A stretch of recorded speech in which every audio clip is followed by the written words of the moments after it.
जय श्री राम बेटा। देखो कल हमने लास्ट क्लास में जीएसटी की, ये कौन सी क्लास हमारी? क्लास नंबर 3 है ये, है ना। आईटीसी पे क्लास नंबर 3 है, input tax credit, class number 3। तो मैंने 10 पॉइंट बना के लिखाए थे आपको कि इनके ऊपर आपको आईटीसी नहीं मिलेगा। उसके बाद 11 नंबर पॉइंट लिखो उसमें बेटा आगे,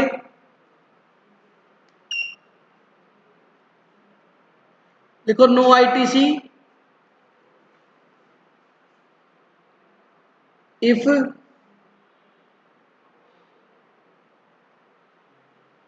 depreciation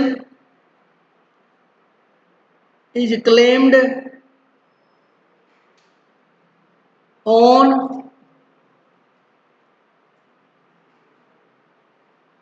tax component of capital goods।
मतलब क्या है इसका जरा सुनना बेटा।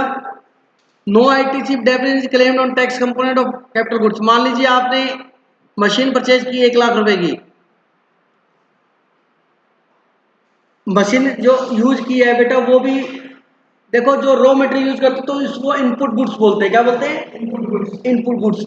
और जो एसेट्स वगैरह होते हैं उसको कैपिटल गुड्स बोलते हैं। क्या बोलते हैं? कैपिटल। तो अगर वो कैपिटल गुड्स मशीन वगैरह भी आपने बिजनेस में यूज की है तो उसकी भी जो टैक्स है उसका भी आपको इनपुट मिल जाएगा।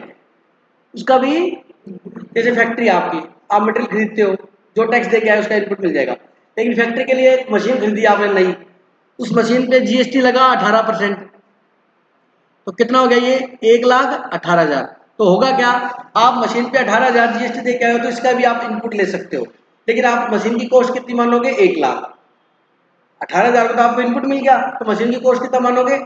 1,00,000। अब आप डेप्रिसिएशन कितने पे लगाओगे? 1 पे। लेकिन क्या किया आपने, डेप्रिसिएशन 1,18,000 पे लगा लिया, मतलब आपने कॉस्ट कितनी मान ली? 1,18,000। तो गवर्नमेंट कहती ठीक है, जब तू टैक्स को भी कॉस्ट मान रहा है तो फिर तेरे को इसका इनपुट नहीं मिलेगा। बोलो बात समझ आइए। अगर वो टैक्स को मशीन की कॉस्ट में ऐड करके और उसके ऊपर डेप्रिसिएशन क्लेम कर लेता है तो गवर्नमेंट कहती है तूने कॉस्ट ही मान ली तो तेरे को इनपुट नहीं मिलेगा। ये लिखा है no ITC if depreciation is claimed on tax component of capital goods. अब आप डेप्रिसिएशन 1,00,000 पे ना लगा के 1,18,000 पे लगा रहे हो, मतलब 18,000 पे भी डेप्रिसिएशन लगा रहे हो तो टैक्स कंपोनेंट कितना है? 18,000। उसके ऊपर भी डेप्रिसिएशन लगा रहे हो तो फिर उसका आपको आईटीसी नहीं मिलेगा। बोलो बात समझ आएगी? बोलो बेटा। चलिए नोट कर लिया, डाउट क्लियर हो गया? चलिए और को डाउट है? 3 से 10 नंबर में है क्या? बुक दे दो मेरे को एक बार। इसकी बुक में देखो, या तो आपकी बुक से आप कर लीजिए, मेरे को इनको निशान लगाया मैंने। हाँ बेटा बोलो, कितने नंबर एग्जाम्पल में डाउट है? 3rd नंबर एग्जाम्पल निकालो बेटा सभी।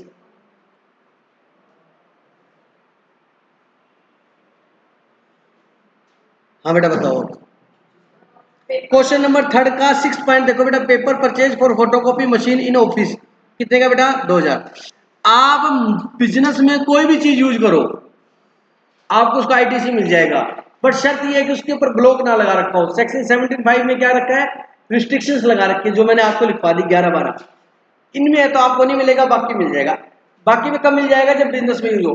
आप बिजनेस में कुछ भी यूज करो मिल जाएगा, ये बिजनेस में यूज हो रहा है मिल जाएगा आईटीसी। और बोलो।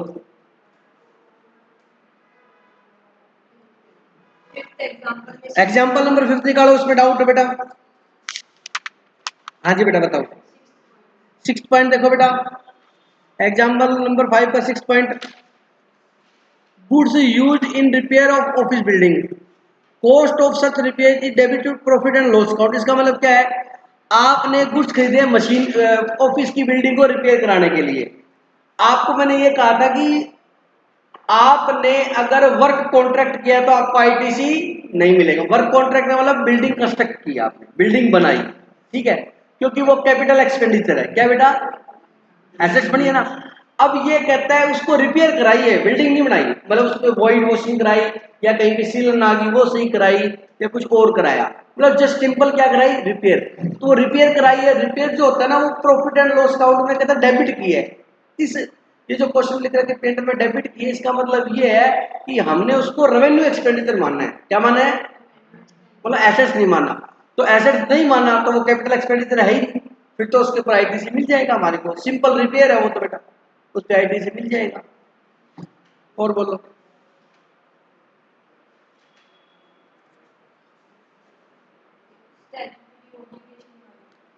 कितने नंबर, एग्जाम्पल नंबर 8 निकालो बेटा। पॉइंट नंबर 6 देखो।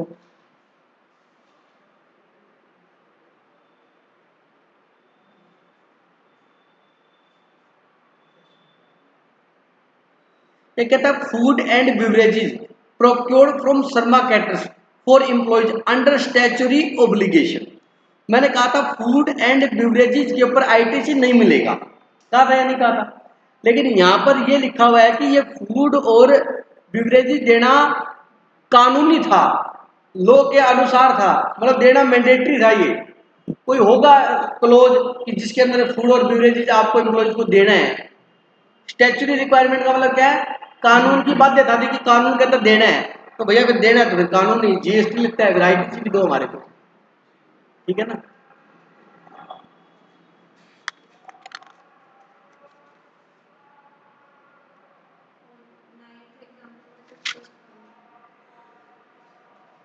9th का फर्स्ट पॉइंट देखो, goods purchase being for use in repairing for factory shade. अब देखो ये भी रिपेयर है, लेकिन ये कहता है इसको हमने उसकी फैक्ट्री की शेड की कॉस्ट में ऐड किया है, मतलब कैपिटल एक्सपेंडिचर है। मतलब आपने कैपिटल एक्सपेंडिचर का मतलब क्या हुआ, एसेट्स मानना है।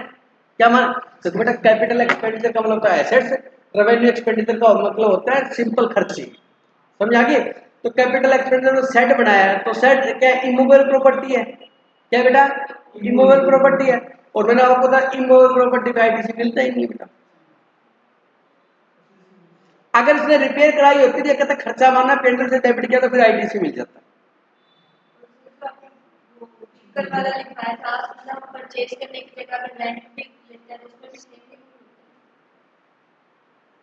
कितने नंबर है वो,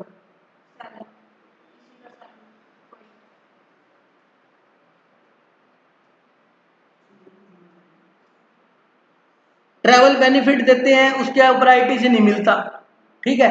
अब वही बात, travel benefit extended to employ on vocation under statutory obligation. 7th number, हाँ सुनो, 7th क्या, hiring of motor bus on rent for transportation of employ, approved approved seating capacity motor bus is 40%। देखो मेरी बात सुनो, आपने मोटर बस purchase की है, आपने रेंट पे ली है, मोटर बस किस पे ली है, तो उसके ऊपर क्या पे करना पड़ेगा, आपको रेंट पे करना पड़ेगा।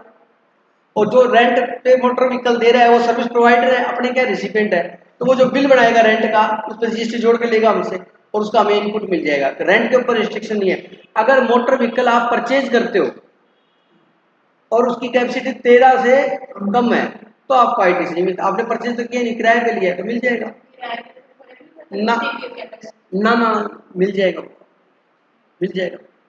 और वैसे भी तो इसकी 40 से वैसे देखा जाए तो नहीं पड़ेगा, मिल जाएगा आईटीसी।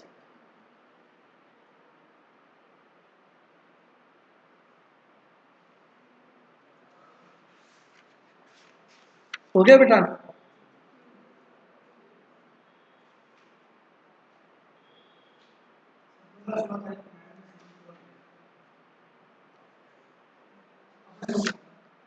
थोड़ा बोलो।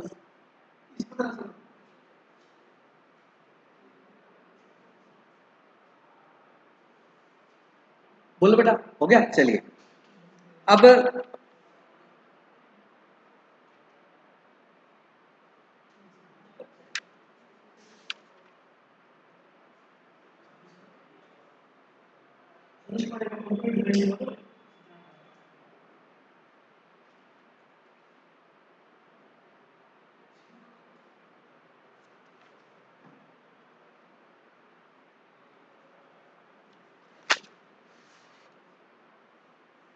क्या करें बेटा, सेक्शन 18 करा रहा हूं मैं आपको,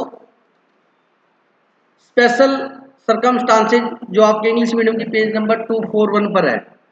मान लीजिए कोई व्यक्ति अनरजिस्टर्ड है, उसकी टर्नओवर 1.5 करोड़ रुपए क्रॉस होगी 1 दिसंबर को। तो जैसे ही 1 दिसंबर को उसकी टर्नओवर 1.5 करोड़ क्रॉस होगी तो उसको वो लाइबल टू रजिस्ट्रेशन हो जाएगा, मतलब उसको अपना क्या करवाना पड़ेगा, रजिस्ट्रेशन करवाना पड़ेगा, करवाना पड़ेगा। गवर्नमेंट कहती है कि जिस दिन वो लाइबल हो जाए, लाइबल कब होगा, जिस दिन उसकी 1.5 करोड़ की टर्नओवर क्रॉस कर देगा। मान लो उसने क्रॉस किया 1 दिसंबर को, कब क्रॉस किया, तो गवर्नमेंट कहती है विद इन 30 डेज, कितने दिन में, 30 दिन के अंदर अंदर उसको रजिस्टर करवाना मैंडेटरी है। ये क्वेश्चन 2 नंबर में पूछ सकता है कि जिस दिन लाइबल हो उसके कितने दिन के अंदर अंदर करवाना मैंडेटरी है, 30 दिन के अंदर अंदर उसको रजिस्ट्रेशन करवाना जरूरी है। यदि, ध्यान से सुनना, यदि वो 30 दिन के अंदर अंदर रजिस्ट्रेशन करवा लेता है तो 1 दिसंबर को उसकी टर्नओवर क्रॉस हुई थी, 1 दिसंबर को जितना भी उसके पास स्टॉक पड़ा था, जितना भी उसके पास जो स्टॉक 1 दिसंबर को पड़ा था और जो वो परचेज करके लाया था, क्या करके लाया था, परचेज करके लाया था, तो उस पर जो जीएसटी लगा हुआ था, उस पर क्या लगा हुआ है, जीएसटी। तो उस जीएसटी का उसको इनपुट, उस जीएसटी का उसको इनपुट मिल जाएगा, क्योंकि वो 1 दिसंबर को उसके स्टॉक में पड़ा है। क्यों मिल जाएगा सर, दिनेश सर, मतलब समझे नहीं, इनपुट तो पहले मिल रहा था, पहले नहीं मिल रहा था क्योंकि पहले वो अनरजिस्टर्ड था, अनरजिस्टर्ड तो जीएसटी लगता ही नहीं, लगता ही नहीं तो इनपुट आउटपुट की तो बात ही नहीं होगी। बोलो बात समझाएंगे। तो 1 दिसंबर को उसके पास मान लीजिए 10 लाख का स्टॉक पड़ा है और उसका जीएसटी मान लो 10 लाख का जीएसटी जितना भी बनता है उसका सारा इनपुट वो जब आगे जब बेचेगा तब ले पाएगा, मतलब जितना स्टॉक पड़ा था उसको इनपुट मिल जाएगा अगर वो 30 तारीख तक अपना क्या करा लेगा, रजिस्टर करवा लेगा। बोलो बात समझ आ गई कि नहीं आ गई, क्लियर होगी मेरी बात। अगर कोई व्यक्ति 30 तारीख तक रजिस्ट्रेशन नहीं करवाता, अगर कोई व्यक्ति, तो उसकी इनपुट उसको मिल जाएगा, ठीक है। अगर वो 1 दिसंबर रजिस्ट्रेशन नहीं करवाता है तो गवर्नमेंट ने कहा कि देखो कुछ तो पनिशमेंट मिलनी चाहिए, जब वो टाइम बाउंड नहीं हो रहा तो गवर्नमेंट कहती है उसके बाद जो परचेज करेगा ना तू, उस पर हम तेरे को इनपुट नहीं देंगे, और तेरे पे जो उसके 1 दिसंबर के बाद जो सेल करेगा उस पर टैक्स तो लगेगा, टैक्स तो लगेगा, पे भी करेगा, बट तेरे को उस पर इनपुट नहीं देंगे, ताकि इससे थोड़ा सा वो क्या हो जाए, प्रूडेंस हो जाए, सावधान हो जाए और अपना रजिस्टर करवा ले। अब देखो आपके बुक में लिखा हुआ, पढ़ो मेरे साथ,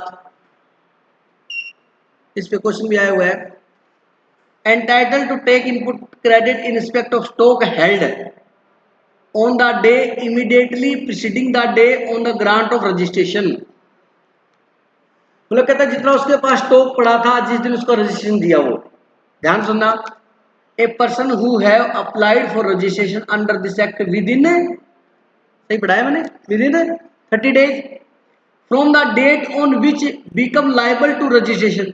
और लाइबल कब होता है रजिस्ट्रेशन के लिए, जिस दिन थ्रेशोल्ड लिमिट क्रॉस करेगा। मेरे एग्जांपल में 1 दिसंबर को क्रॉस की थी, तो 1 दिसंबर को वो क्या हो गया बेटा, लाइबल हो गया। become liable to registration under has been granted such registration shall be entitled to take credit of input tax in respect of input held in stock and input contained in semi finished goods held in stock on the day immediately preceding the day from which he become liable to pay tax under the provision of this act।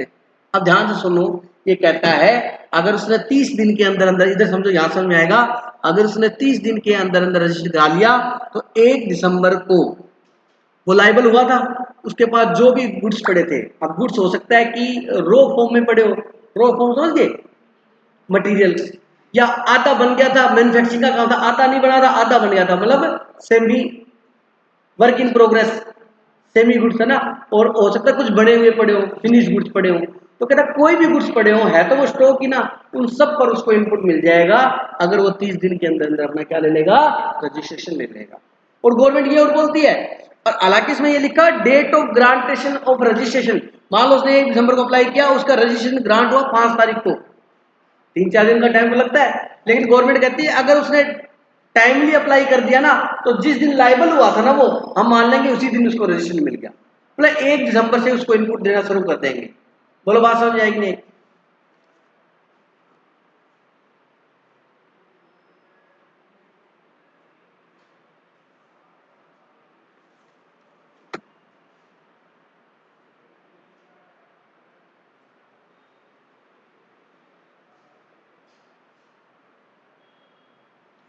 अच्छा, हालांकि आपकी book में नहीं लिखा, अगर वो 30 दिन के बाद करवाता है तो क्या नुकसान है, जो उसका स्टॉक पड़ा था उसका आईटीसी नहीं मिलेगा,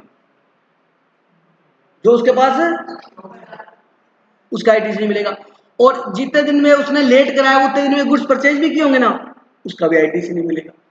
तो आप अपने क्लाइंट को क्या गाइड करोगे, लिमिट क्रॉस होते ही 30 दिन के अंदर फटाफट क्या करवा, रजिस्ट्रेशन करवा, नहीं तो तेरा आईटीसी लैप्स हो जाएगा, नहीं तो तेरा आईटीसी क्या हो जाएगा, लैप्स। और बात समझ आएगी? ये तो था कि 1 दिसंबर को उसकी वो लिमिट है वो क्रॉस हो गई। अब क्या होता है, दूसरा है, अच्छा 1 दिसंबर को, इधर ध्यान सुनो, 1 दिसंबर को लिमिट क्रॉस हुई, उसने रजिस्ट्रेशन अप्लाई किया 5 दिसंबर को, और 9 दिसंबर को उसका रजिस्ट्रेशन का सर्टिफिकेट आ गया, तो उसका रजिस्ट्रेशन 5 से मानेंगे, 9 से मानेंगे, 1 से मानेंगे, 1 से ही मानेंगे, क्योंकि उसने टाइम पे करवा लिया ना, तो 1 से मानेंगे, तभी तो उसको इनपुट दे रहे हैं। बोलो बात समझ आएगी? बात समझ आ गई? पहला क्या समझ आ गया, अब दूसरा क्या समझाऊं। मान लीजिए एक व्यक्ति है, वो अनरजिस्टर्ड था, यू आर का मतलब क्या है, अनरजिस्टर्ड, आर का मतलब रजिस्टर्ड। 1 जनवरी को उसके दिल में ख्याल आया कि यार मैं रजिस्ट्रेशन करवा लेता हूं, उसको करवाना मैंडेटरी, बट वो वॉलेंटरली करवाना चाहता, अपनी इच्छा है उसकी जीएसटी में आने की, हालांकि उसकी टर्नओवर 50 लाख की है, लेकिन वो कहता नहीं मैं तो जीएसटी नंबर लूंगा, मैं एक सभ्य नागरिक बनूंगा, इनपुट लूंगा, टैक्स कलेक्ट करूंगा, भारत सरकार को, इंडिया को डेवलपिंग से डेवलप्ड कंट्री बनाने में योगदान दूंगा, मोदी जी का सहयोग करूंगा मैं।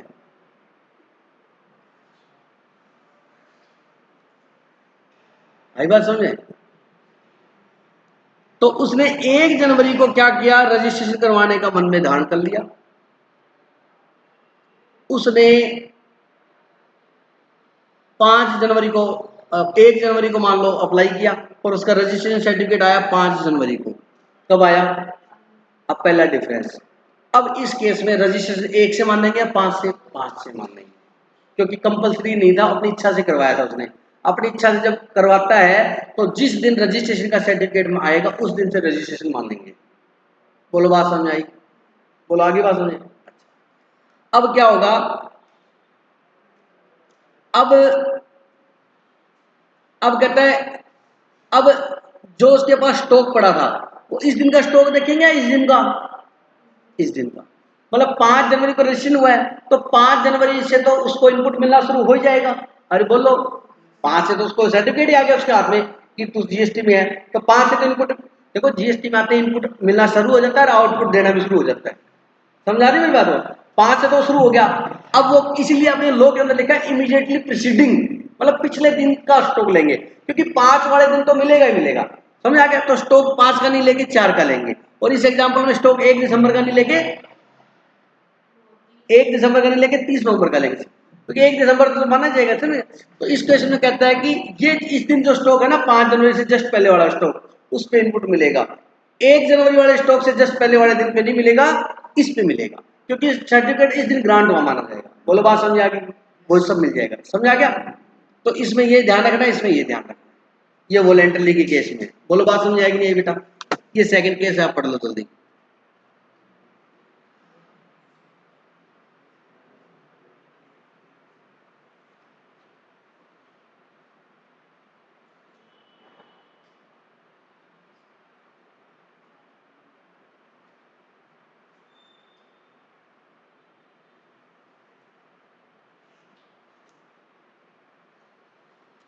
मतलब सिंपल सी बात है कि 5 जनवरी से जस्ट पहले जो स्टॉक था, मतलब 4 जनवरी को, 4 जनवरी को जो स्टॉक था उसका इनपुट मिल जाएगा उसको।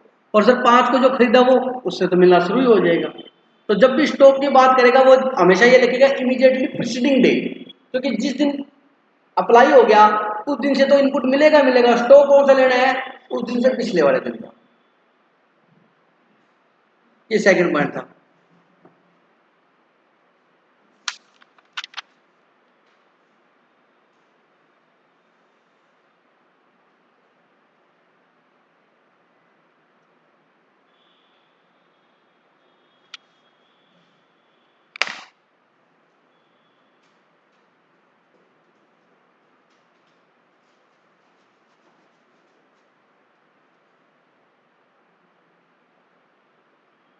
हो गया बेटा। अब सुनो अगला एग्जांपल, ये स्पेशल केस है। अगर वो करवाना जरूरी हो तो वॉलेंट्री करे। तो अब सुनो, सेक्शन 10 होता है कंपोजिशन स्कीम। क्या होता है सेक्शन 10 में? अब वो कंपोजिशन में अगर टैक्स दे रहा है, अगर वो कंपोजिशन में क्या दे रहा है, तो उसे इनपुट नहीं मिलता, आपको ही पता है। और ना वो टैक्स कलेक्ट कर सकता, वो 1% देगा। समझा क्या? अब मान लो 1 अप्रैल को वो कहता है कि मैं तो कंपोजिशन से बाहर आऊंगा। मैंने कम, हालांकि लिमिट क्रॉस नहीं हुई, वो कह रहा मैंने कंपोजिशन रखनी नहीं, मैं तो नॉर्मल स्कीम में आऊंगा। नॉर्मल स्कीम में समझ के जो 18% 12% जो लगता है वो दूंगा और उसका इनपुट भी दूंगा। 1 अप्रैल को कहता है कंपोजिशन से बाहर आऊंगा। 1 अप्रैल को उसने कंपोजिशन से बाहर आने के लिए अप्लाई कर दिया। तो जैसे ही वो 1 अप्रैल को अप्लाई के लिए करेगा तो गवर्नमेंट कहती है अगले दिन से फिर उस पर क्या लगना शुरू हो जाएगा, नॉर्मल टैक्स। और जिस दिन उसने कंपोजिशन के लिए अप्लाई किया उससे जस्ट पहले उसका जो स्टॉक है, चाहे सेमी हो चाहे फिनिश्ड हो चाहे रॉ मटेरियल का हो, उसका उससे क्या मिल जाएगा, इनपुट मिल जाएगा। सर उससे उससे पहले कंपोजिशन था इसलिए मिलता नहीं होगा। जिस दिन अप्लाई उससे उसको मिलना स्टार्ट हो जाएगा। ये थर्ड पॉइंट है, पढ़ लो बेटा।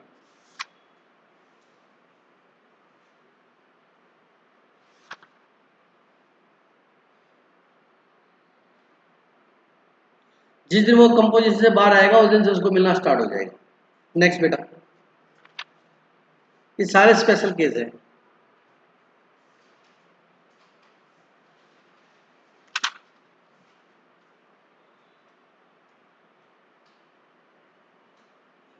अब सुनो, कोई व्यक्ति सप्लाई दे रहा था।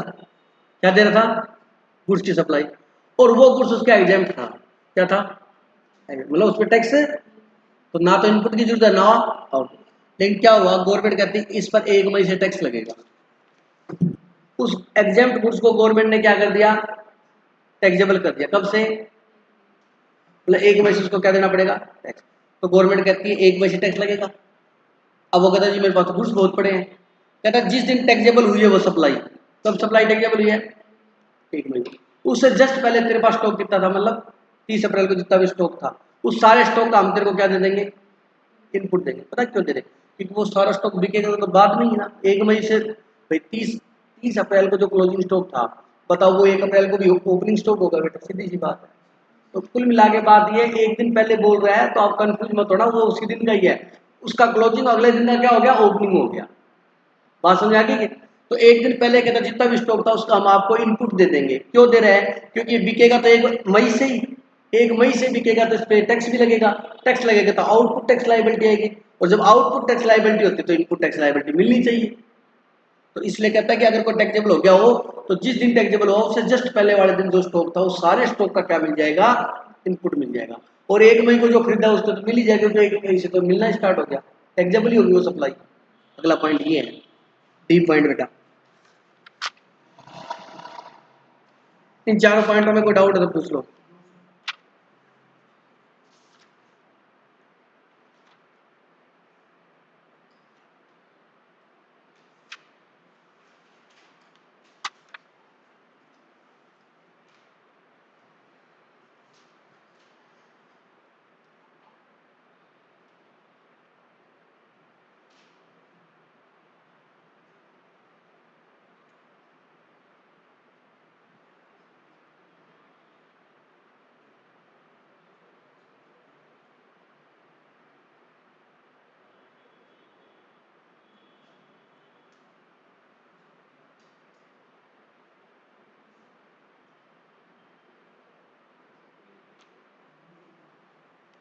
आगे बात समझ बेटा। अब एक काम करो, एग्जाम्पल नंबर इलस्ट्रेशन नंबर 11 देखो, अभी करो जल्दी से, इलस्ट्रेशन नंबर 11 करो अभी। ए केस क्या था बेटा, कंपलसरी वाला, बी क्या था, वॉलेंट्री वाला, सी क्या था, कंपोजिशन में था रेगुलर में आ गया, और डी क्या था, एग्जाम्प्ट थी टैक्सेबल हो गई। ठीक है, तो इनको जो इनके पास स्टॉक पड़ा है, जो इनके पास क्या पड़ा है, उसका क्या मिल जाएगा, आईटीसी मिल जाएगा। लेकिन इसकी एक शर्त है, क्या है, कंडीशन है। कंडीशन ये है कि जो गुड्स आपके गोडाउन में पड़े हैं उनका आईटीसी मिल जाएगा। नीरज, शर्त ये है कि वो गुड्स 1 साल से ज्यादा पुराना नहीं होना चाहिए, मतलब विद इन 12 मंथ होना चाहिए। सर वो कैसे पता लगेगा, वो कह देगा ये तो अभी खरीदा 2 दिन पहले, ये देखो चमक रहा है। वो चमक से नहीं पता लगेगा, हम उसका इनवॉइस देखेंगे। समझ आ रहा है बच्चे, हम उसका क्या देखेंगे, इनवॉइस। अगर उसका इनवॉइस विद इन 1 ईयर का है, विद इन, तो उसका आईटीसी। अगर उसका इनवॉइस 1 साल से पुराना है तो उसका आईटीसी नहीं मिलेगा। किन में, इन चारों केसों में। ये 4 केस क्या बोलते हैं नीरज, कि जिस दिन लाइबल हुआ उससे जस्ट पहले जो स्टॉक था वो मिल जाएगा, बट उसके साथ ही साथ उस स्टॉक का गुड्स 1 साल से पुराना। ये देखो कहां लिखा, आ जाओ अगले पॉइंट पे, ये भी टिक कर लेना। 2 नंबर पॉइंट अगले पेज पे देखो, देखो जल्दी देखो, ये रहा 2 नंबर। ए रजिस्टर्ड पर्सन, ये देखो साफ साफ लिखा हुआ है,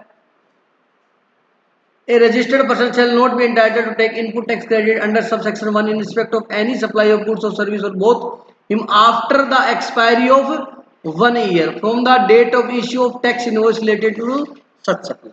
मतलब जी टैक्स इनवॉइस आपका जिस डेट का है वो इनवॉइस 1 साल से पुराना नहीं होना चाहिए। अगर 1 साल से पुराना है तो भैया वो गुड्स अगर स्टॉक में भी पड़ा है, गवर्नमेंट समझदार है, नहीं तो पता लोग यहाँ इसका मिस यूज करने लग जाएंगे। उस दिन आईटीसी मिलेगा, स्टॉक बढ़ा चढ़ा के दिखा देंगे, बैकडेट के बिल लाके, समझ रहे हो। तो गवर्नमेंट कहती है हम नहीं मानते कि 1 साल से पुराना गुड्स भी हो सकता है आपके पास। ठीक है, अगर कहता नहीं है हमारे पास तो ठीक है मान लिया, लेकिन लो है आईटीसी नहीं मिलेगा। बेस्ट हम कहते नहीं, हम आईटीसी नहीं देंगे। बात समझ आ गई नहीं। अब ये कंप्लीट हो गया हमारा टॉपिक। अब सुनो, अब ये टॉपिक आगे आएगा। वैसे तो यहां पर इसकी थ्योरी लिखी हुई है, वैसे काम के लिए बता देता हूं। Permission to transfer unutilised input tax credit in case of sale और मर्जर। सुनना जरा ध्यान से। मान लीजिए युवराज प्राइवेट लिमिटेड एक कंपनी है, युवराज प्राइवेट लिमिटेड, उसके पास इनपुट पड़ा है मान लीजिए 2 लाख का, कुछ खरीदे तो उसका इनपुट पड़ा होगा। अब वो कंपनी क्या होगी बेटा, मान लीजिए उसने अपनी कंपनी सेल आउट कर दी किसी और को, मान लीजिए मेरे को सेल कर दी, तो जब ये सेल करेगा तो इसके पास इनपुट कितना पड़ा है, अब ये यूज तो नहीं कर पाया, इसके पास पड़ा है। अब मैं ये चाहता हूं कि इसकी कंपनी जो मैंने खरीदी है, अमलगामेशन हो गया ना, मान लो अमलगामेशन को साथ ले लो, ये कंपनी मेरे में समाहित होगी, मेरे में आ गई, तो अब ये तो इसका इनपुट मैं यूज कर लूं, क्या ऐसा पॉसिबल है? देखते हैं इस लो में क्या कहता है। ठीक है, लो में क्या कहता है देखते हैं। कहता है देखो क्या लिखा है, सेल, हेलो क्या लिखा है, सेल, क्या लिखा है, मर्जर, मर्जर मर्जर मर्जर, कल कराया था ना मर्जर, कंपनी दोनों एक हो गई। और अगला वर्ड क्या है, डीमर्जर। डीमर्जर क्या होता है सुन लो, एक कंपनी है उसके 2 बिजनेस है, एक सॉफ्टवेयर का है और एक इलेक्ट्रॉनिक का है। तो वो क्या करती है, सॉफ्टवेयर का बिजनेस तो ए लिमिटेड कंपनी नाम है उसका, क्या नाम है, वो सॉफ्टवेयर का बिजनेस तो ए लिमिटेड में रखेगी। कहता है ये जो इलेक्ट्रॉनिक का बिजनेस है ना, ये एक अलग कंपनी बना के उसको ट्रांसफर कर देती हूँ। तो उस कंपनी को उसने तोड़ दिया, 2 बना दिए एक से, तो उसको बोलते हैं डीमर्जर। है उसी की लेकिन अलग कंपनी बना के वहां ट्रांसफर कर दिया, यह क्या हो गया, डीमर्जर। अरे बोल लो, डिवाइडेशन हो गया कि नहीं हो गया, वो डीमर्जर होता है। तो अब क्या कहता है, ये कंपनी के पास इनपुट पड़ा है, क्या पड़ा है, तो कहता है उसमें से कुछ इनपुट जो डीमर दूसरी कंपनी बनी उसको ट्रांसफर कर सकते हैं, देखते हैं। या दूसरी कंपनी को सेल बेच दिया मैंने तो क्या उसको कर सकते हैं, तो देखो क्या कर रहा है, if there is a change in the constitution of registered person, मतलब उसके कॉन्स्टिट्यूशन में चेंज हो गया, मतलब 1 से 2 कंपनी बन गई, ठीक है, on account of sale, merger या डीमर्जर या अमलगामेशन। मैं गलत नहीं बता रहा आपको, लिखा हुआ देखो, अमलगामेशन की वजह से, डीमर्जर की वजह से, मर्जर की वजह से या सेल की वजह से, लीज पे दे दी या ट्रांसफर कर दी, एनी रीजन मतलब कंपनी दो हो रही है, बिक रहा है सामान, ठीक है। Of the business with the specified provision of transfer of liability, आप लाइबिलिटी वगैरह ट्रांसफर कर रहे हो, करते हैं ना बेटा, अमलगामेशन में एसेट्स भी ट्रांसफर कर दी और लाइबिलिटी भी। The said registered person shall be allowed, क्या लिखा है,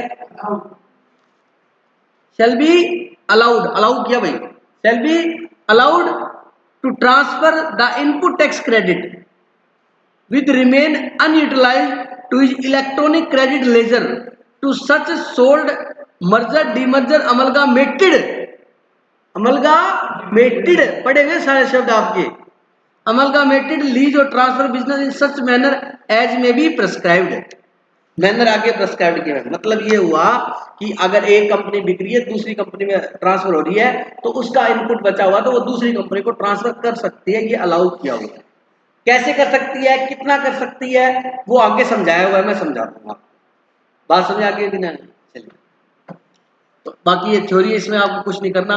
अब फटाफट से क्वेश्चन नंबर 11 देखो, जल्दी से कर लिया था आपने, हो गया, कोई डाउट है? क्वेश्चन नंबर 11 में डाउट है क्या? चलो धन्यवाद। क्वेश्चन नंबर 12 में डाउट? अब एक काम करो, ध्यानपूर्वक सुनो बात, आज का होमवर्क नोट करो। क्वेश्चन नंबर 12 होमवर्क है, क्वेश्चन नंबर 13 होमवर्क है,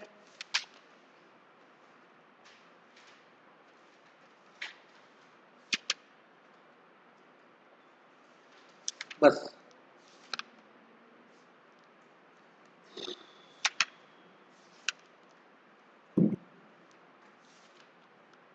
इस चैप्टर में 2 दिन और लगेंगे।